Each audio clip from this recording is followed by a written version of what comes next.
Welcome to the Midlife Pilot Podcast. We are glad you're with us. What is it like to become a pilot in your 40s and 50s? The challenges are unique for those of us in midlife, but so are the rewards. Hosts Ben, Brian, and Ted talk learning to fly, growing as pilots, and the joy of flying to destinations. The purpose of the podcast is not to teach, but to share knowledge and experiences of being a midlife pilot. Join the Midlife Pilot community and listen in every week. We are not CFIs or particularly intelligent, so if you want to learn how to fly, talk to anyone else other than the hosts of a podcast. Even this intro was too challenging for us, and we used a robot to do it. Okay, checklists are complete. Let's get the show started.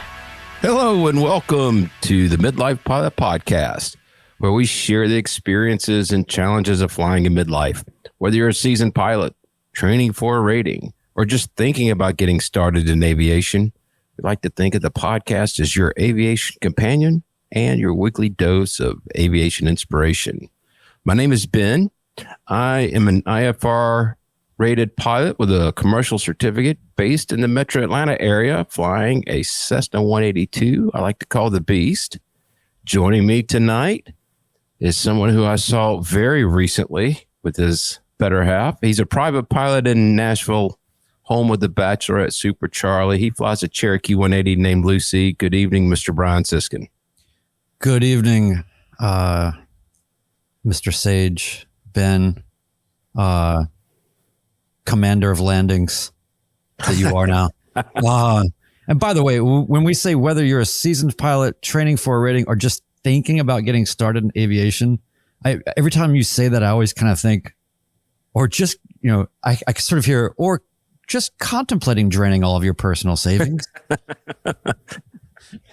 It's almost like there's still time. It doesn't, you know what I mean? Like it kind of sounds like that we might be able to answer your cry for help before you've gone too far. Yes. Anyway. We don't really we want you to go too far. No, we want you to go too far so you'll be miserable like us. That's right. Also joining us tonight, he's a sport pilot. He's a sport pilot extraordinaire. He's based in Portlandia.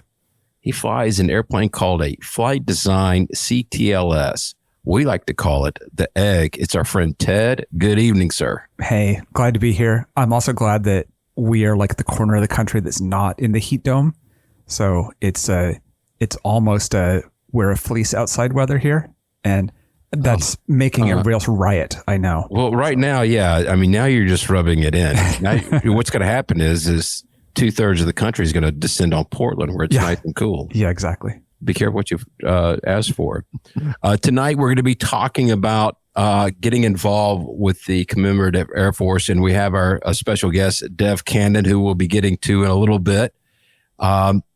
He is a private and instrument-rated pilot in Gallatin, Tennessee. Am I saying that right? Yeah, Nashville area. Yeah, Nashville area. He started flying back in 2023. So he's going to tell us how he went from basically 0 hours to leading a commemorative Air Force unit. So it's a pretty cool story. And I know Brian spent some time out there, and I can't wait to hear about that. But before we get to that, let's go around the horn real quick. Tedder, I think I saw a video where you went to go fly and do some camping, and the Egg had, not only does it have no pants, but it's got flat legs. It's missing a wheel at this point. Yeah. So this is the second time that I've tried to do this camping trip. The first time was 2 weeks ago when I had to make an emergency trip to northern Canada. And this time I went out to the airport, and it's embarrassing. I didn't notice it at first. The first thing I did is I checked the fuel levels, and I was like, wow, there's fuel coming out of the left wing. It is full. No, I left it full. So I wasn't terribly surprised. Then I stepped back a little bit, and I was like, oh, that tire's completely flat. Try to fill it. Yeah. Try to fill it. It's not holding pressure. It's like you have that hope. You're like, what if it's never done this before? It's never been resting. Flat. What if I fill it and everything's fine from here out? Yeah. It wasn't. So pulled it apart and tried changing the tube 3 times, $109 each time, and shredded the tubes every time. So I am just now waiting for tubes to arrive. Replacement tubes, and I've got a new system to keep from damaging them again. But did we talk about this recently? didn't we talk about, because we were talking about having just the prospect of having tubes with you as part of your kit, right? For longer trips and how to get yourself out of a jam. And I think, didn't you mention something about you had I carry a tube. A system. I do. Yeah. I have a giant, so the wheels on the egg are, slightly too narrow for the oversized tires that are on it. And so what that means is that putting the two halves of the wheel back together with the tube in is almost impossible. And then doing it with the tube that's in there without shearing the whole inside of the tube off is really difficult. So anyway, I have a system to get it clamped together so I can actually bolt it back together. And that works. I tried that many times this weekend, and I'll have to do it again. But yeah, I carry a tube. I haven't needed one. I had some problems when I first got the plane, getting the tube all sorted out. But yeah, this will be fine. It's just, it'll be fine. What could possibly go wrong? Exactly. I left the plane partly packed because I'll just go next weekend. Oh, okay, cool. Mr. Siskind, you've been a busy man over the last 3 or 4 days. Well, yeah, I like to wait until it's insufferable weather and then just get on out there. So, no, I've been getting some flying in over the last few days for sure. It's been definitely, morning flying and evening flying, trying to avoid the midday, and especially now that we're in the middle of the. By the way, in the 70s, did they call these things heat domes? Like, I feel like this whole dome, snow domes, like when did all these domes happen? Like there were no domes in the 80s or this, am I wrong here? They did not have them, but I have to say, I like the image that it does. I mean, it feels true. It's so I don't know if it menacing. actually is true, but I feel like I'm trapped in a phone booth of heat. It sounds so menacing or sort of sci-fi or something. But anyway, so in light of all the dome mania, been kind of managing that. But yeah, so I don't know if you know this, Ben, but you and I flew to exactly the same airport on yesterday morning. We did. And then we actually hung out. Do you remember that? With our better halves.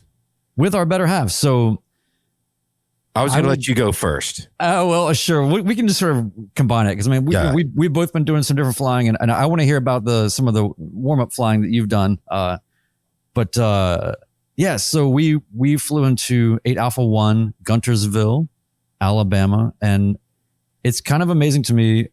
It was amazing to me, Ben, that you didn't know of this place, and you're actually quite close to it. Yes. So it's a strange little water oasis right in the middle of Alabama, and it feels a little bit like the beach for sure. Beautiful airport, beautiful runway, surrounded by water. They got a seaplane runway there, which they do not allow tricycle gear planes to land on. That's about the only. I'm sure if you asked, they probably would let you, but you'd only do it once. Yeah, and just a really neat place. And so, one of the things I think that's spectacular about that just never ceases to amaze me about general aviation is no matter how much you've been doing this, you can still fly somewhere for an hour and end up in some place that you've absolutely never been before, that you don't know why you haven't been to before, and discover something new and amazing. And I think that we can unanimously say, Ben, that you, I, and our better halves, the breakfast that we had yesterday morning was possibly the best breakfast that we've ever had in our lives. So here's what I'll say. There's only one problem with this airport, and that there's no courtesy cars. That breakfast was so good that I'm actually considering buying a junker and donating it to the airport. So I will have a car so we can go eat breakfast there with no worries of transportation. Where did you go for breakfast? It was a restaurant called Homecoming and Company. Yes. Wow. Homecoming and Company. And, when people give food recommendations, I'm always a little bit, it's kind of like music taste or something. It's like, okay, well, all right. Thanks for that. I'm sure it's good, whatever.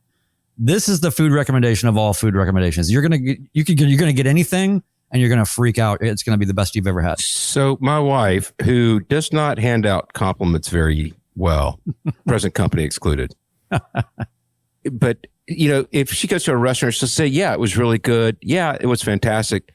She got up from the table and said, that was the best biscuit I've ever had. So, and I've never heard her praise food that way. So yeah, it's not if we go back, it's when we go back. And if I have to rent a car for 4 hours, the food is that good. Actually, I do think that they have maybe a courtesy car, but it's unlikely. I don't know. And Uber, you can't really get. I don't know. You really need to work on transportation. Too far to walk. It really is too far to walk. It's definitely too far to walk. But wow, we had a great time. So you guys left out about lunchtime. We hung out by the marina there and had a great time and had even more food later on, some good Mexican food. So we basically ate and drank ourselves into absolute decadent oblivion and then slept like babies. So anyway, I flew out early this morning. It was nice to be back out at the airport before things got too hot. Beautiful departure. I can't stress enough how beautiful this place is. It's just a really neat place. So, Ben and I were both sort of talking about, is this a meetup? Is this a meetup spot? And there's one hangar on the field that is a brand new luxury home / hangar that had a bar with about 20 bar stools, a giant hangar. I mean, a massive, massive, massive hangar, a whole residence attached to it, whole thing. I'm sure somebody thinks it's their house and their hangar, but we're convinced that we are going to be able to compel them to relinquish it to us for an event sometime. So anyway, it was just a fantastic trip. Highly recommend if you're anywhere in the region, go to 8 Alpha 1. It was awesome. And the flying was great. Yep. Super smooth, super easy. Everything was great. I just really enjoyed it. And Lucy's doing great. And Ben, the funniest part about this, Ted, was that I was happy that we were on track we had agreed to meet Ben at 9 a.m. and we actually landed about 8:35 a.m. And I'm coming into the pattern and I'm thinking, yeah, we've beaten Ben by a long shot. We're going to get here first. We'll be able to get the car sorted out and get all the things. And all of a sudden, as soon as I check in, not long after, here he comes announcing himself on the pattern, on the CTAF. And so and I find out later that Ben was determined to get there before me. So now we have a competition to see who can out early the other. So it's going to start getting bad. It's going to start being like we're going to start trying to outdo each other by 24 hours. That's right. Well, I have to. This is one of the great things about having a million hosts on the show. Is I had time to research it, and airportcourtesycars.com, updated in April of 25. So 2 months ago, says there's a free courtesy car. They ask the users to keep it fueled up. You have to show a valid driver's license, and they give a phone number. All right. That doesn't mean that it was open or available or anything else, but that's good news if you want to go there again. And the FBO is closed. So right. That's what we were talking about last weekend is we fly on the weekends when nothing's open. Right. So yeah. Right. Yeah. Well, so leading up to this wonderful meetup, I had a business trip to Savannah, and listen, I know there's a lot of jokes out there, and I'm kind of the target of the jokes, and I'm perfectly fine with that. But I literally had 3 of the worst landings I've had. Well, 2 of them are really bad. One of them, going into Savannah, I got put into a bit of a squeeze play. Had a training, I think it was a 172 in front of me landing on runway 28. And I had an Embraer, it's Savannah, it's a Charlie. So had an Embraer, I think it was an Envoy flight coming in behind me. And I've been in that situation before, and I felt comfortable, and they landing and hold short operations were in effect, but I was not given a hold short instruction of the crossing runway. But I was coming a little extra speed, and I planned that. I've done that before, and I can throw out the barn doors, a short final and get it slowed down and get off pretty quickly. But for the first time since training, I got myself into a porpoising, PIO.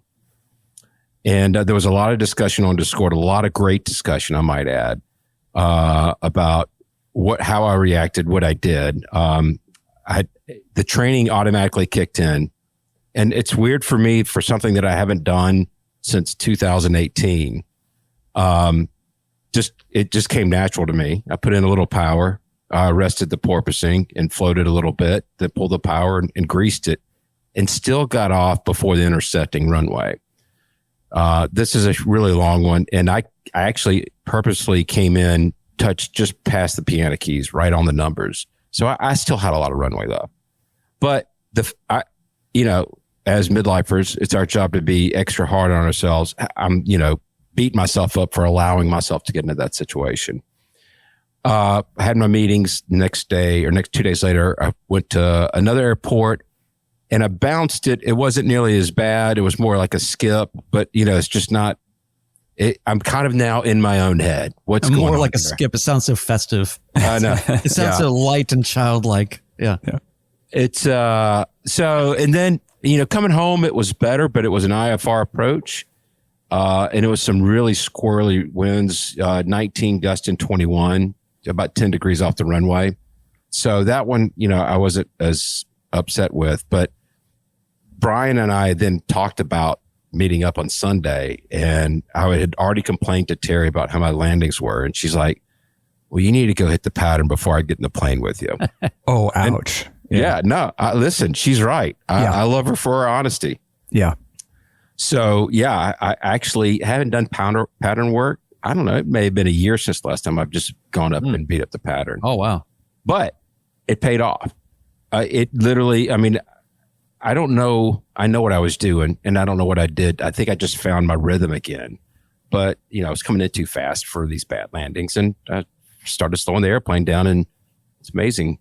But I will say, coming into 8 Alpha 1, maybe one of the best landings I ever had, to the point where, again, Terry doesn't like to give out unearned compliments, but she looked over at me. She said, I think that was the best landing you've ever had. I'll tell you what impressed me about it, Ben, was, I saw it. I can vouch for this. It was a perfect landing. But the thing about it was just how and I'm not sure if you just had a lot of built up tension about this. Your landing's kind of getting away from you for a little while. And then now, obviously, the path to redemption and all this. But there's nobody at the airport, so I can't fault you for this. It was just us and you coming into land. There was nobody else around anywhere. But I was close enough to the runway, Ben, where I could see, and I don't know how you did this in terms of managing your control surfaces and all this, but maybe you were doing it with maybe you were holding the yoke back with your knees, but I could see you flipping the bird out of each side of the airplane to any unwitting person that may or may not be there, as sort of like a gesture of landing dominance. Isn't that what we call doing a Kid Rock arrival? Yeah.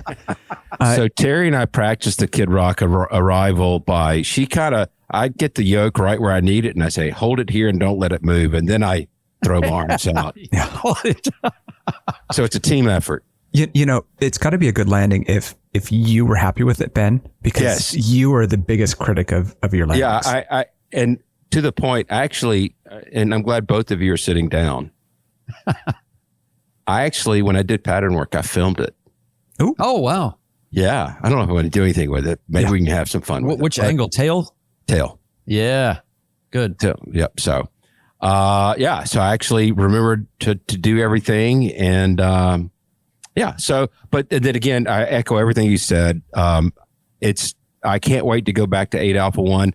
Again, the food was so good. I don't care if it's 100 degrees. I'll sweat it out in the airplane and go back up there again.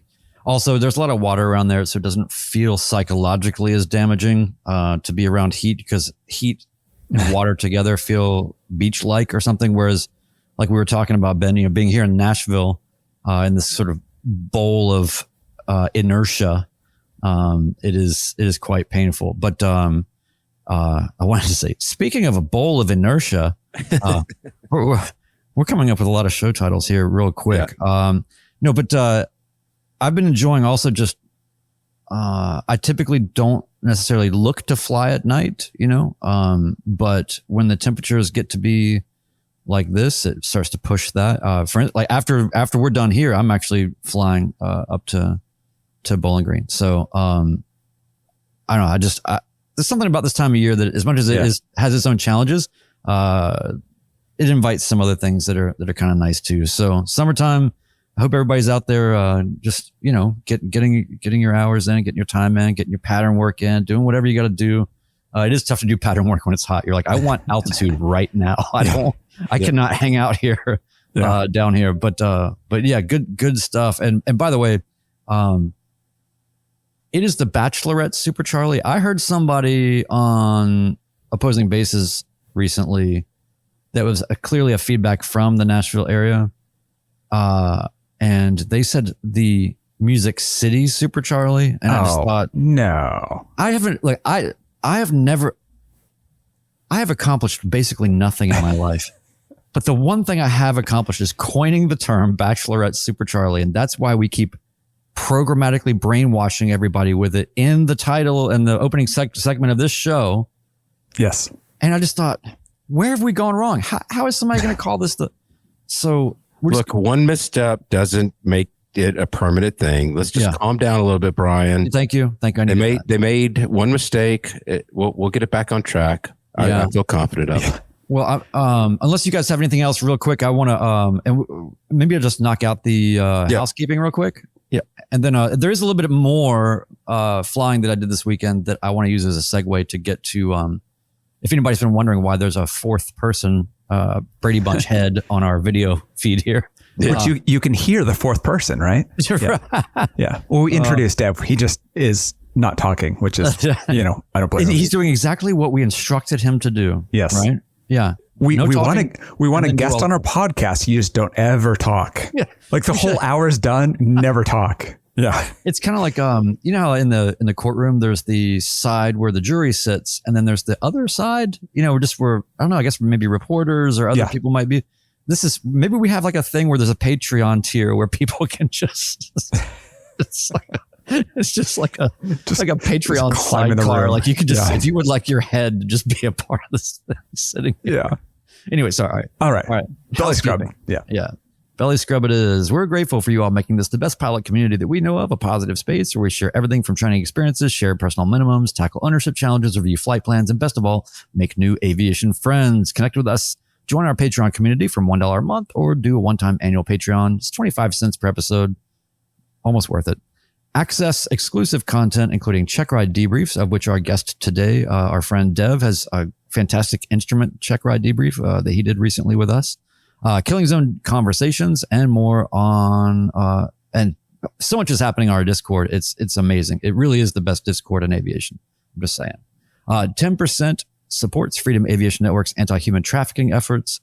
Watch us live on YouTube, Mondays, 8 p.m. Eastern. Share your stories, midlifepilotpodcast@gmail.com. We read all the messages and we might even mention yours on the show.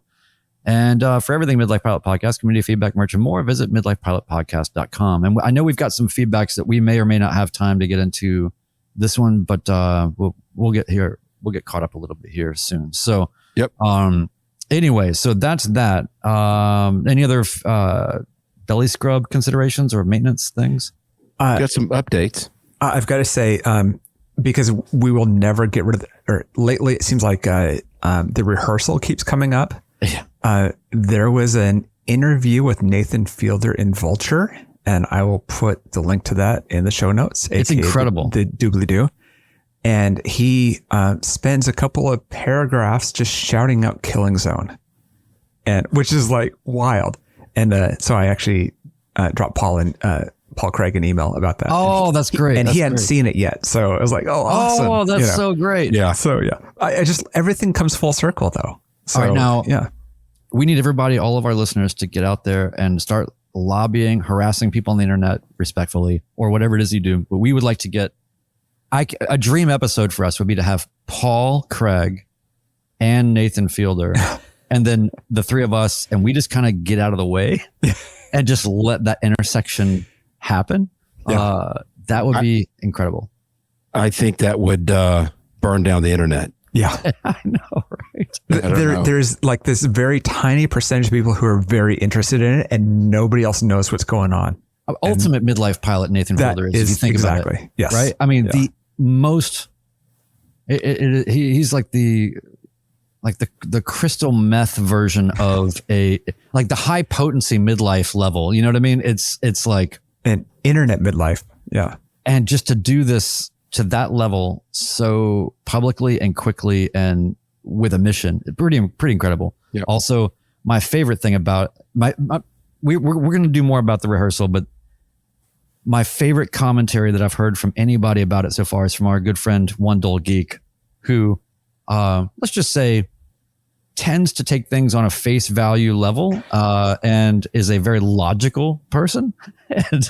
And my favorite thing that I've ever seen is we got him started watching this thing, and then he's giving us sort of feedback on our own private channel as he goes. And anybody who's seen the rehearsal is going to know what we're talking about. But when Mark got to episode 3 and just basically said, "What am I watching? What emotions am I having?" He couldn't even identify how he was feeling. Yeah. All right, let's rip through the community updates and get on to Dev. Yes. Yeah. We've had a bunch of people join us lately, and that's awesome. At the new Patreon members at the Hershey Bar level, we have Greg F., Chris R., Jerry P., and Peter B.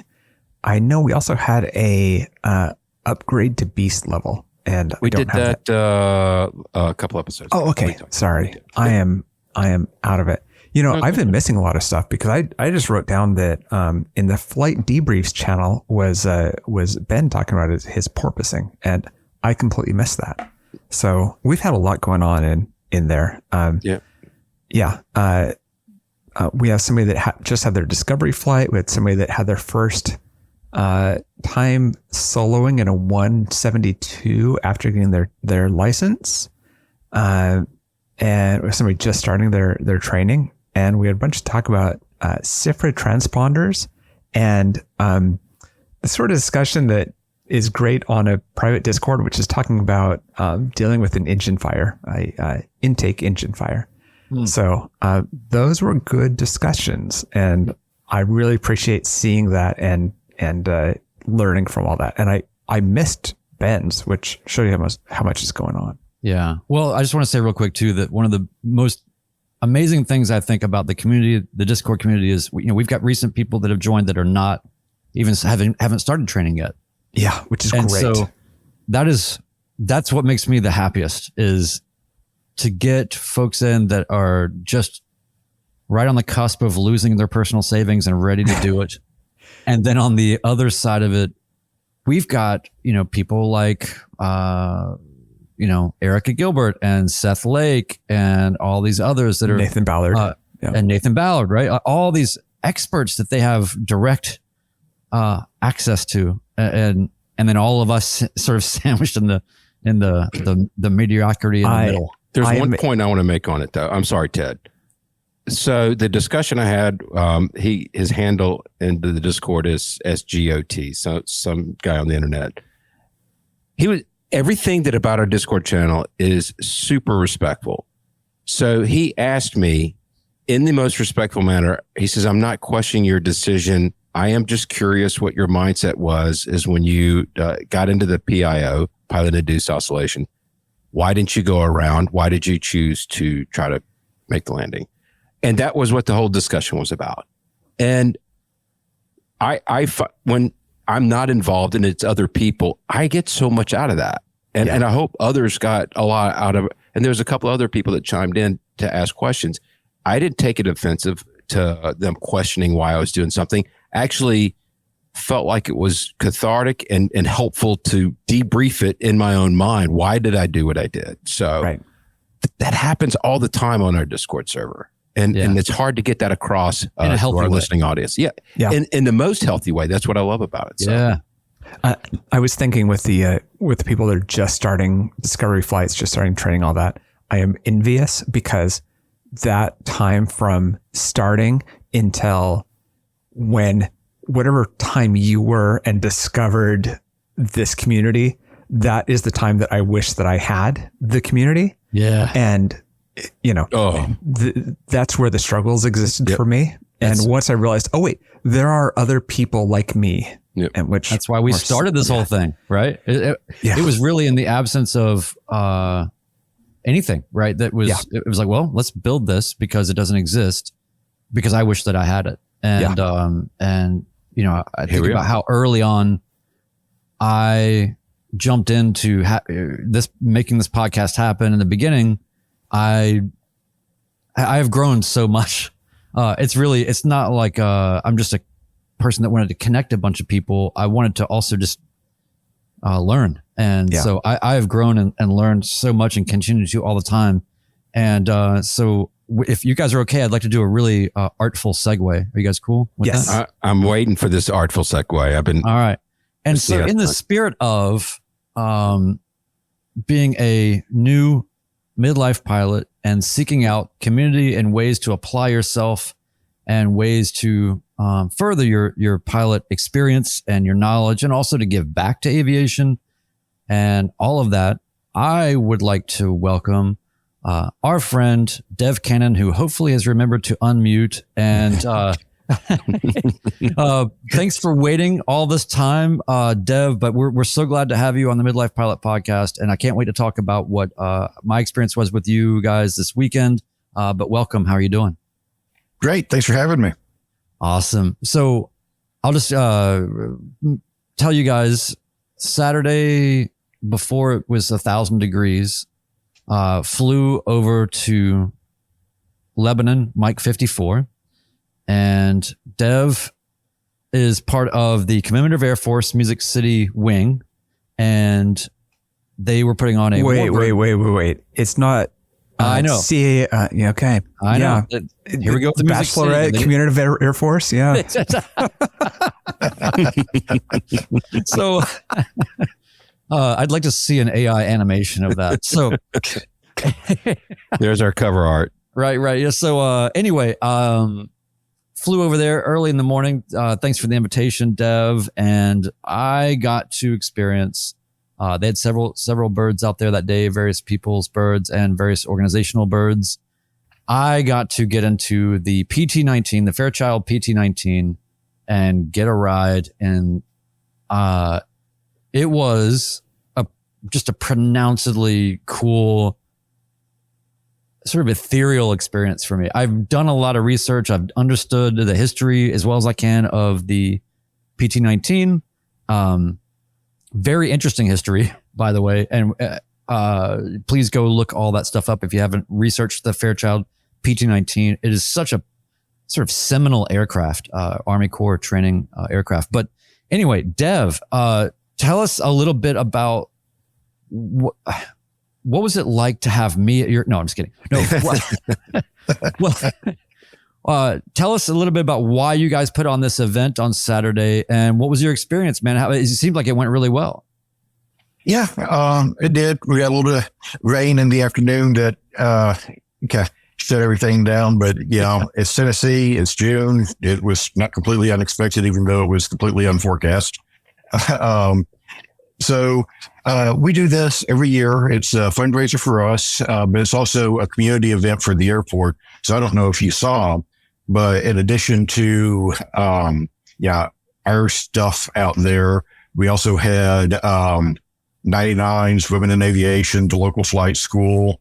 We had EAA, Sattler Foundation, its local kids program, all out there welcoming the community and talking about aviation. So one of the things that we have found is that if we bring more words, people will show up, and then we can talk about everything else. So that's kind of the background behind it. Event itself was great. Somebody asked what planes were coming in. I said, I can't wait to find out because it's a fly-in.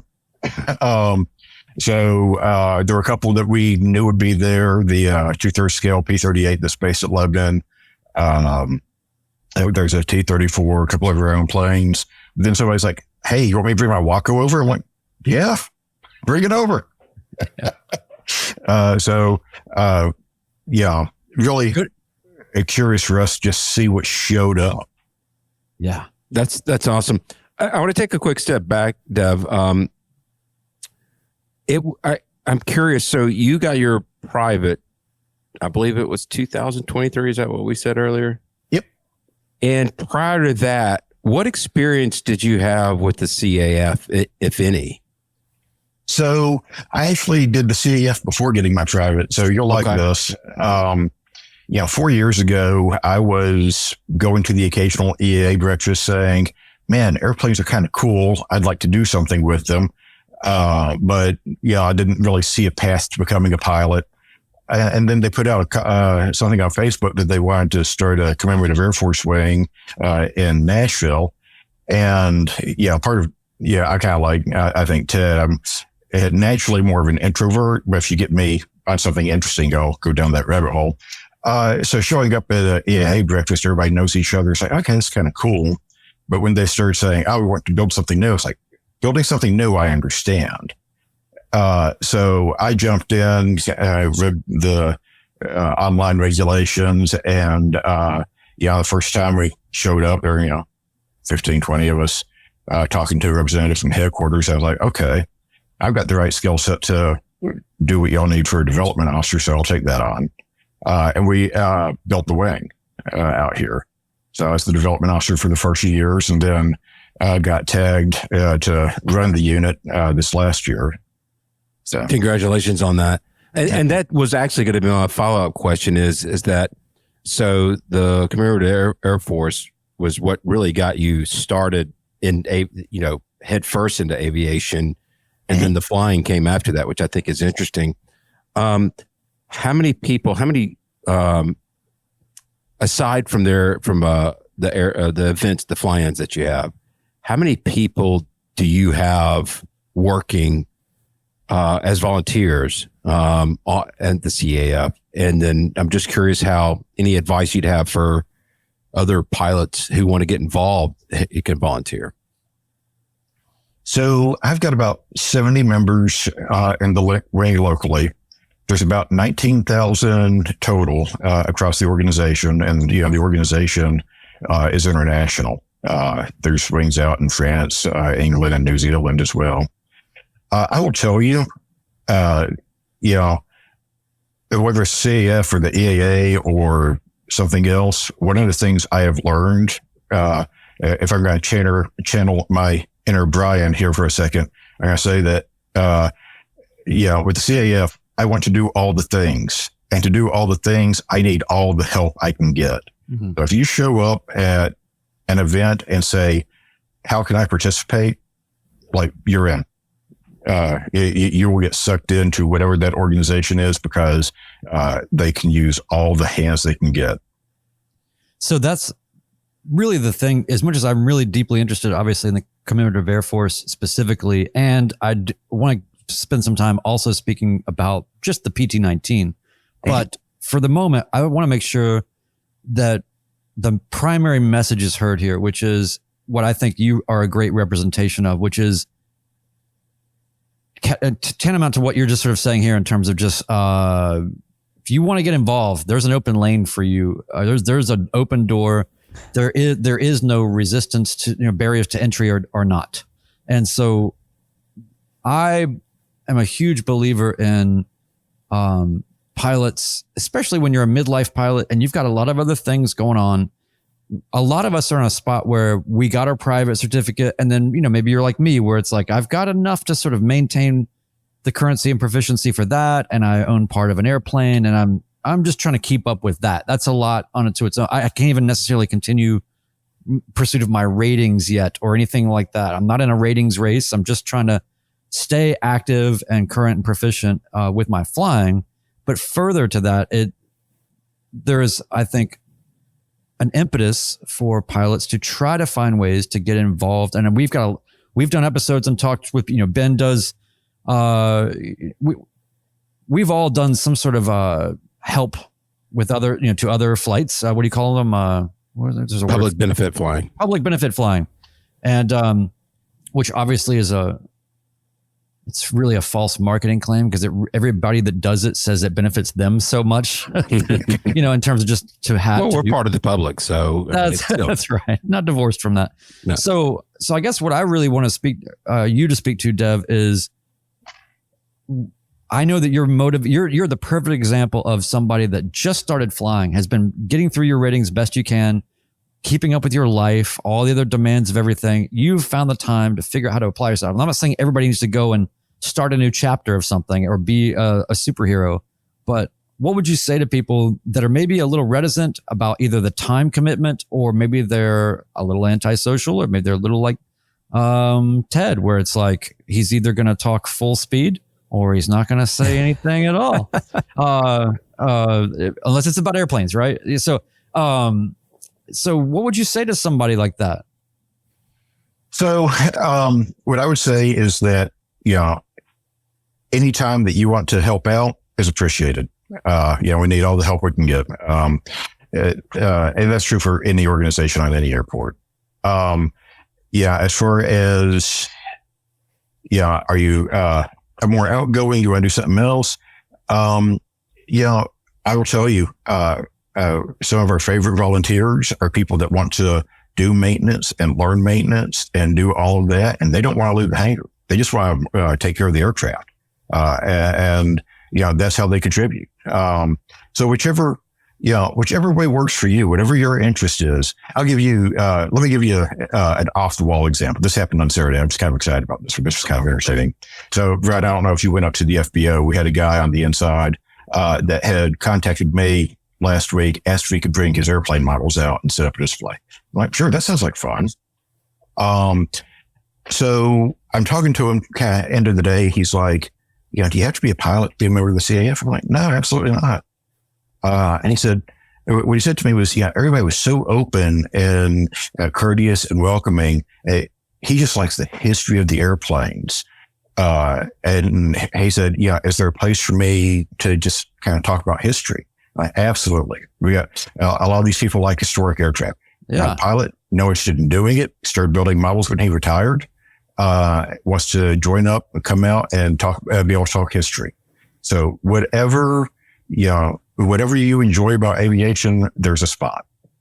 I never thought about that with CAF, that it's like, hey, I want to be a historical reenactor and dress up. Great.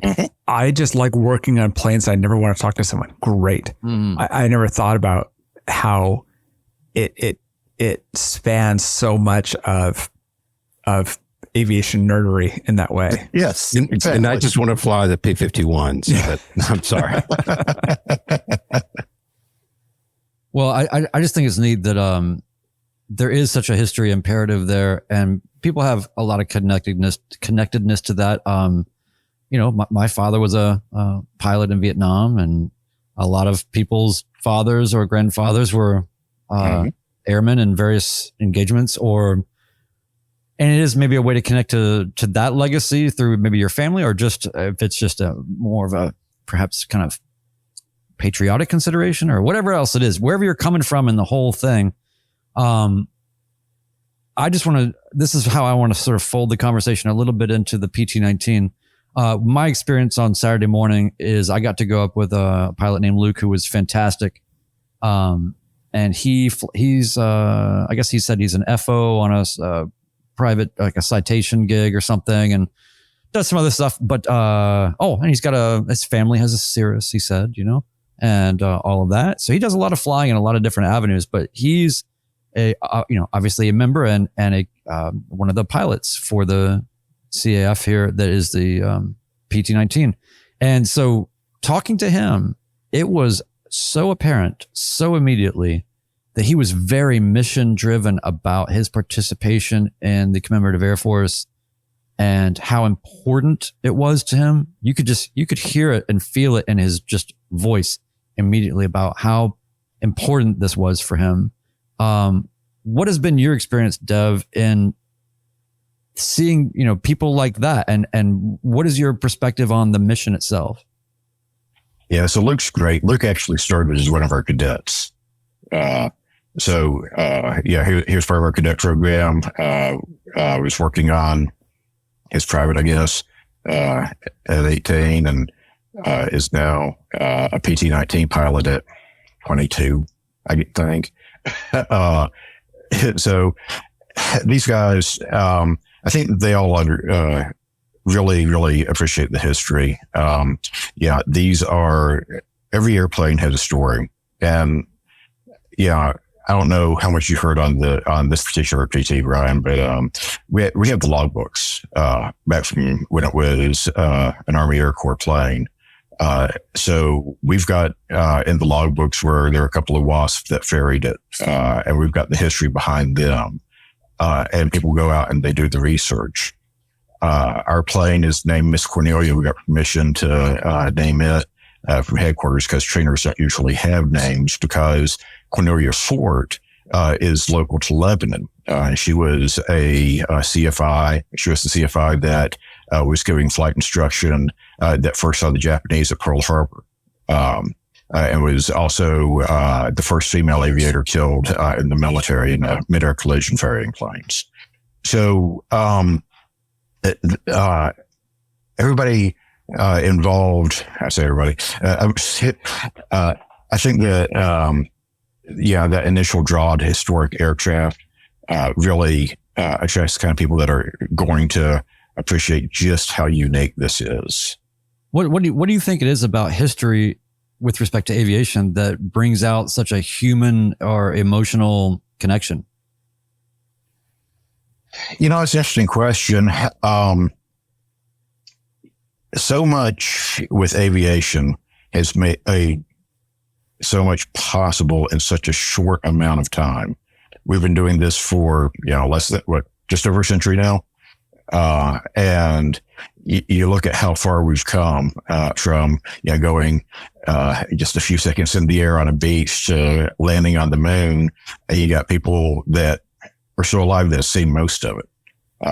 And then another piece to it, I guess, because these are warbirds and all that, is there's a ton of family history. So you see veterans coming out and they wouldn't talk about their experience, but they see this type of airplane that they flew in and they'd start talking about stuff they never talked about with their families.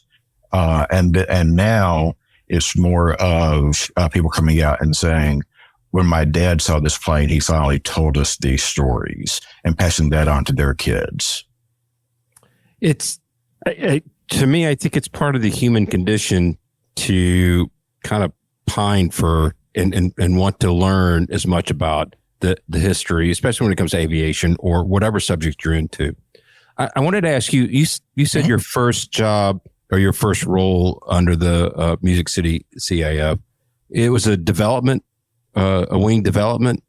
Is that the acquisition of plane? Can you tell us a little bit about that? Yeah, so that role is more like business development. Okay. Making connections, getting donations, setting up events, doing things like that. And then how does it work? That's That's where I was going, is how do you build your wing out with the aircraft? So the planes are actually all owned by the national headquarters. So it's all owned under that single entity. And then as they acquire planes, they get assigned out to different units, and you put together business cases. We want this plane, we can maintain it. This is our business plan for how we're going to use it in the area. Nice. Okay. Very, very cool. So it's almost like a grant where they, That's very cool. By the way, Lord Alpha Juliet has a question in the chat here. He says, do you want someone to volunteer for 6 months, 1 year, or more? I guess he's trying to get a sense of, what are the time commitments required until you can get checked out in a aircraft? he wants to fly them. Yeah. He wants to fly them. Yeah. Imagine that. Yeah. Funny thing about pilots is like flight planes. Flying the planes, every plane is flown by its sponsors. So there's a sponsorship commitment to the aircraft. What that is depends on the aircraft. And a lot of that's based kind of around the level of maintenance involved. I think it's how they set those prices. Every aircraft has its own requirements for what the pilot's experience is. So, the PT-19, for example, is, it's primary trainer. It's relatively low. You've got to have 200 hours total time, I think, certain amount of tail wheel time. Nothing too crazy. If you want to go fly, you want to go fly with the Mustangs, it's significantly more experience required. Yeah. I'd like to also mention, Brian, you posted a couple of pictures on some social medias with you sitting in the PT-19. Mm-hmm. And, They allow and my me to only sit in. comment is I think you should wear a leather helmet full time. That is your look, brother. I mean, you look it. If it was black and white, I would have thought it'd been an authentic picture from World War II. You're talking to a guy that wears safety glasses as regular glasses. So, you know, It was a good look. I'm not poking fun of you. I mean, I think you were born for a different Well, I era. appreciate that. You know what? On the flip side, I in your opinion is valuable, but more important to that is my wife's opinion. And I showed her a picture of me, and she said, "Well, what is this? Who is this?" Couldn't even put together. Yeah. Anyway, so now I want to talk a little bit. I want to get some specific things about the PT-19 out of your brain, Dev. And now, first, can we explain, because we actually had this discussion the other day. Can you just explain what a PT-19 looks like? It's not a biplane, right? Like just roughly what are we talking about? Okay. So PT-19, open cockpit, low wing airplane, mostly, wood wings, fabric fuselage. It's a little bit different because it's a inline six engine. It's actually an inverted inline six. It's not a radial, which is a lot of people would think for World War II. Fun fact for you can get into the history of this stuff. Mr. Fairchild, the reason that he developed it and it's an inverted inline six, it's not just because they like to lose oil. He actually, before the war, was primarily in aerial photography. So by inverting the engine, they could get a better view for taking photographs over the front of the plane. Because they're an excessively tall engine, and to have the crankshaft coming out the bottom of an inline six versus flipping it upside down, it comes out the top. That makes sense. Yeah. So I mean, it basically just imagine your basic fuselage low wing.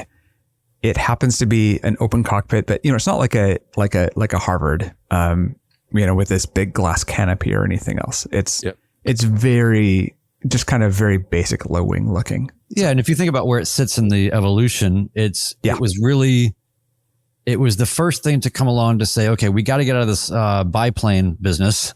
Yeah.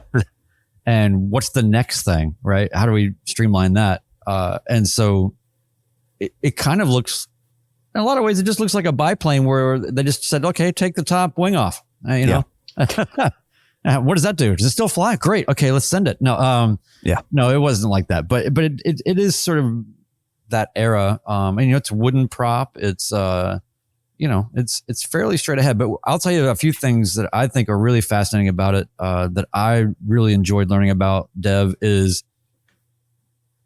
this plane was built to be a pilot builder on a factory level for a war effort. This had to happen now. We got to get people through and out there as fast as possible. How do we build a plane that is at least similar in feel to the warbirds of the time that they were trying to get pilots for?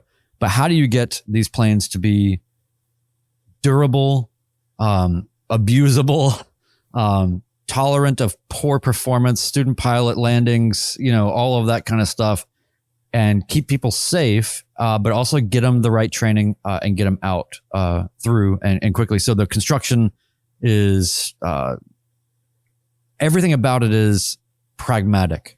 Everything is accessible. Everything is replaceable. You can, I believe it was even like one side, I guess the elevator, you can swap. Everything is just as clean and clear as possible. It's steel tubing, and then everything else is the spar is wood. Everything is just it's built like a tank. The landing gear looks like it's for a plane that is 4 times its size. It's so beefy, and the throws are so long on the landing gear that one point that Luke, the pilot, made to me that I think was really fascinating is he said, the one thing you have to watch out for when you fly this plane is becoming complacent, because it is so forgiving that when you get back into a less forgiving, perhaps tailwheel aircraft or whatever else, it won't be as kind to you. The stance is very wide. It's a lot harder to ground loop, all of that. Dev, what would you say are some of your observations about the PT-19 that you think are unique and special about just the way it's constructed and its intention and all that? Some of the stuff, those wooden wings, you don't see that very often. I forget, I think it's maybe mahogany, is the material. But entirely wood construction because they could do it. They had the right people, they had the right material for it. I will tell you that if you ever get to look under the hood, you will see that it is the engine is put in ways that we wouldn't do anymore because now we know better. And I tell you this, having helped with the annual last year, we changed out all the hoses on it. It is an experience to try and put in 3 inches of hose and a metal piece, and another 3 inches of hose and another metal piece, and put it together that way. So it definitely shows an early understanding of how you would assemble all of that. Well, and sorry, I know you guys have more questions, but I want to throw something down real quick, which is just to say it's primarily that there's only a couple of cables on the entire airplane. All the flight controls are linkages. Everything is so sturdy and so beefy. And also quickly, the wing is to me the most fascinating part of the entire airplane because as much as they had a limited understanding into some of the capacities that you're talking about, Dev, Fairchild figured out some ingenious stuff for this wing that had never, it stalls from the root in such a way that you still have steerability. It's got split flaps on the inside and then the ailerons on the outside, and the stall characteristics are such that it will start sort of at the root and work its way out in a way that had not really happened for a lot of things, I don't think, up to that point. And so a student pilot could, in a pretty much stalled condition, still get some steerability out of it and all of that. So super innovative in a lot of ways too. That's awesome. I wanted to ask, and before we wrap up here, what other planes do you guys have in your fleet? And also just tell us some other events you might have coming up. Let's talk about your wing a little bit and get the word out there to the 24 people that probably listen to the podcast. So the other plane that we have assigned to us is an SNJ-4. It's the Navy version of a T-6. We are hoping to get engine start. I got a email from my maintenance officer today. He thinks that we might have it first engine start this weekend. Oh wow! We've been doing engine replacement on it that. We went in and did a lot of other maintenance at the same time, so it's been down for a little bit. We'll go out and we'll support, any events around that we can. So I saw Erica had asked earlier about Music City Stoll, that is at the Gallatin Airport. We'll be up there supporting it in October. We'll go out to Crossville. They have a fly-in usually late September. We'll go out and provide some entertainment for them as well. We'll have a hangar dance at the end of October. If people want to come out, listen to some swing music, see whatever planes show up to be put inside the hangar, which is usually another surprise for me to see what shows up. The Warbird Day thing that we did this last weekend, we do every year.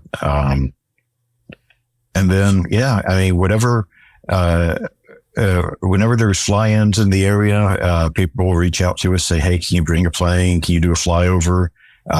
You may see our planes doing flyovers for memorial events. We've done several of those. And I think that's very common for the CAF. Do you have a website that people can go and check out and maybe show support in different ways? Absolutely.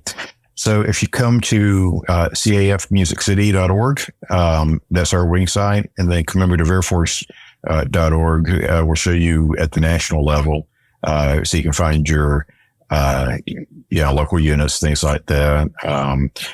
For our wing, there's a contact us form at the bottom of it. All the emails come directly to me, so feel free to flood my inbox. I will get back to you. How many emails did AJ send you trying to fly everything in your fleet? I haven't looked at my phone since we've been on. Yeah. But for every hour of flying, how much maintenance is required on these? Depends on the plane. Okay. The PT-19 is not bad at all. Okay. Some of the other ones are significant. Yeah. Well, what would you say to people that are hearing this and they think, wow, this is pretty interesting. And then they are maybe on the precipice of just kind of forgetting about this or not having it stick in their brains as an opportunity for them. What would you say to somebody that's just on the fence or interested, but still just, if I just need to do one next step, what is the one, how do I raise my hand just to say, I'm not really sure. I want to learn more things, and I feel like I want to be involved, but I'm not sure how, what's the simplest way to raise your hand and interest? So easiest thing to do, you don't know what your next step might be. Just come to the webpage and email me.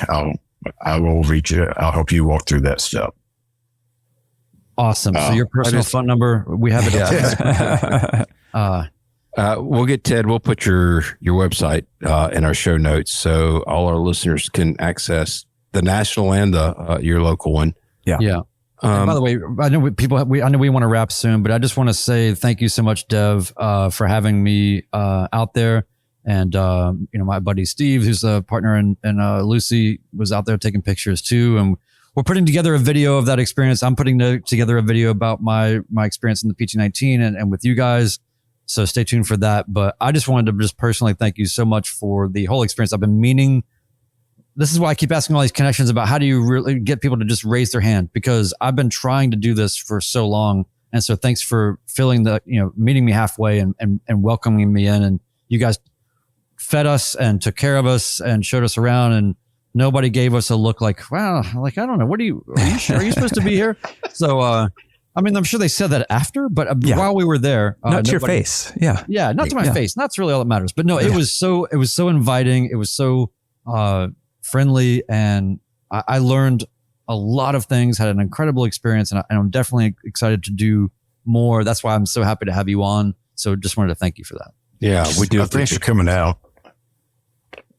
Yeah, that we appreciate. I've learned a lot tonight. I know we've got a CAF in Peachtree City, and I know that there's a Mustang. I think they have a Mustang. I don't know if it's privately owned or if that was donated, but I've actually been at that airport when he was doing some touch and goes, and it's a sweet looking ride. But well, look, we want to thank everybody in our chat tonight who joined us. Excuse me, it's been a really busy chat. Don't forget to go to our website, midlifepilotpodcast.com. You can check out our merch. You can contact us. You can reach us at midlifepilotpodcast@gmail.com. As well, you can send us your comments. Tell us any stories you've had flying in a Warbird. Let us know what you think. Tonight's bit of wisdom before we wrap up. It's a quote from one of my favorite humorists of all time, Mark Twain. Mark Twain once said, "Travel is fatal to prejudice, bigotry, and narrow-mindedness," which, whether it's abroad or locally, get out there and see new sights. So, signing off, episode 134 of the Midlife Pilot Podcast. Good night, everybody.